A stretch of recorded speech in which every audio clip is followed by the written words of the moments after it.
ईश्वरीय न्याय कहते हैं कि हम जो पाप करते हैं, जो गलत कार्य करते हैं, वे कभी न कभी फलीभूत होते हैं और हमें उनको, जैसे कर्म करे हुए हैं हम, उनका फल हमें भोगना ही पड़ता है।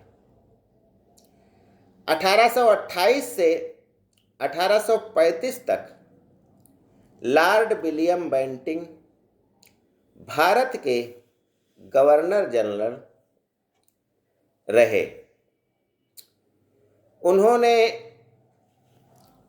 ब्रिटेन की सरकार को खुश करने के लिए यहाँ के राजाओं का राज्य हड़पने के संबंध में एक नीति बनाई कि जिस राजा के कोई लड़के नहीं होंगे वे गोद नहीं ले सकते हैं, उनका राज्य अंग्रेजी राज्य में मिला लिया जाएगा।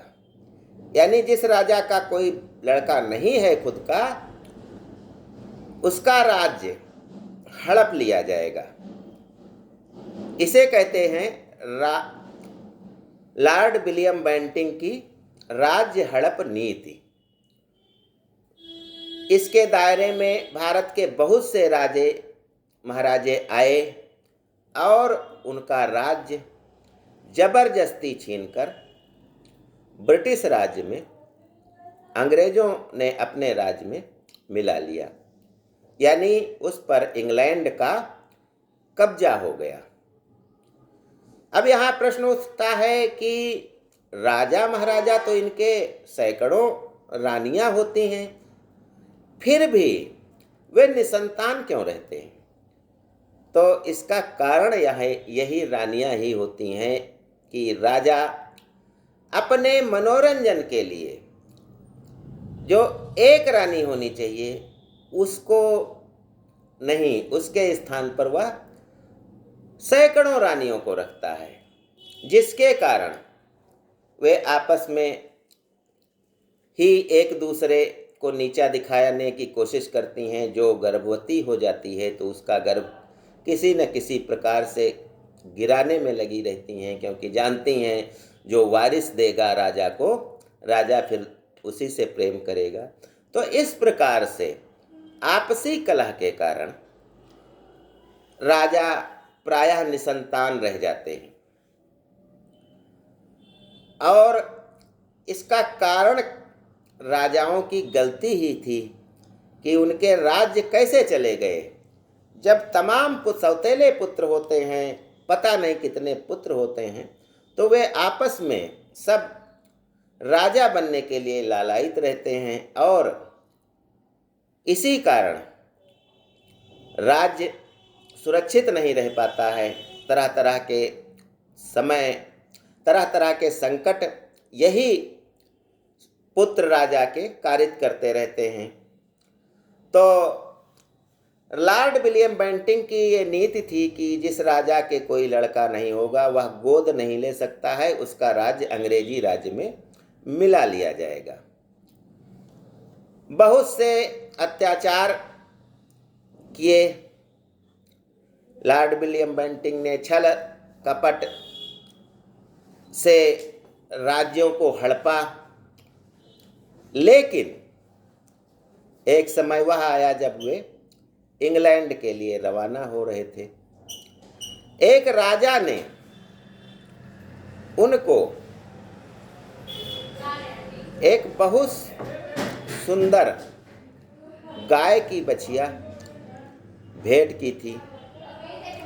लॉर्ड विलियम बेंटिंक उस गाय की बछिया को लेकर के, यानी गाय के छोटे से मादा बच्चे को लेकर के उपहार स्वरूप चले गए। इंग्लैंड में उनका बहुत बड़ा फार्म हाउस था। कुछ दिनों बाद वह गाय वहाँ पे बछिया पलती रहती है और एक गाय में बदल जाती है, उसका एक सुंदर सा बछड़ा भी हो जाता है। और जब वह बछड़ा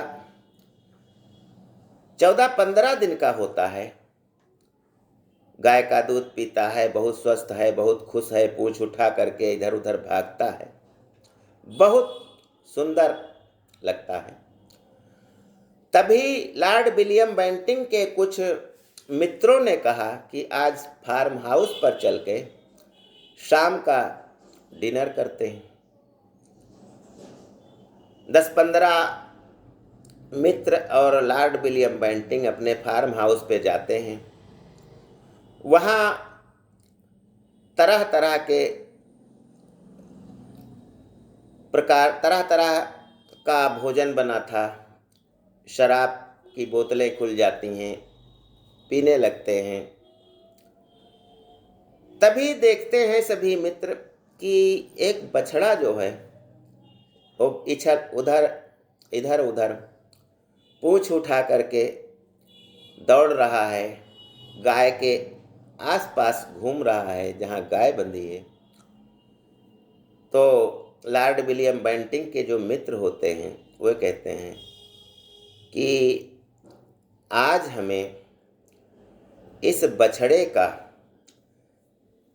कबाब और बिरयानी बना करके खाना है। लॉर्ड विलियम बेंटिंक थोड़ा सा उदास हो जाते हैं, कहते हैं कि यह भारत के एक राजा ने हमको गाय दी थी, उसी का बछड़ा है, तो इसको हम मार नहीं सकते हैं फिलहाल।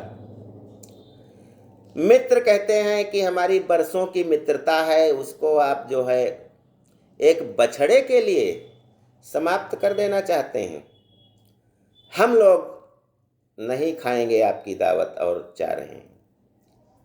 लॉर्ड विलियम बेंटिंक उनसे कहते हैं कि आप लोग रुके, मित्रता के आगे इस बछड़े की क्या कीमत है। बुलाते हैं, खानसामे बुलाए जाते हैं और कहा जाता है कि इस बछड़े को मार डालो और कबाब, बिरयानी और जो भी इसके मांस से बन सकता है वो पका करके खिलाओ, तब तक हम लोग पीते हैं। छुरिया और जो भी औजार किचन में थे उन्हें ले करके 2-3 नौकर आते हैं, बछड़े को पकड़ करके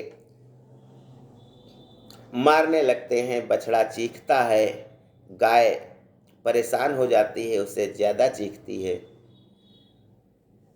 जब छुरी बछड़े की गर्दन पर चलने लगती है तो गाय जो पड़ोस में ही थी वह यह दृश्य देख करके विचलित होती है और बहुत जोर से आवाज करती हुई वह अपना खूंटा उखाड़ लेती है और अपना सींग लॉर्ड विलियम बेंटिंक के पेट में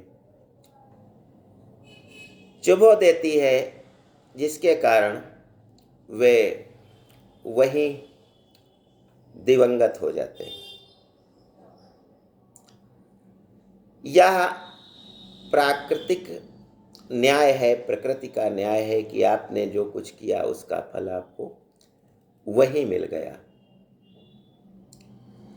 लेकिन इंग्लैंड इस बात को छुपा ले जाता है, वह उजागर नहीं करता है कि एक भारत की गाय ने लॉर्ड विलियम बेंटिंक को मार डाला।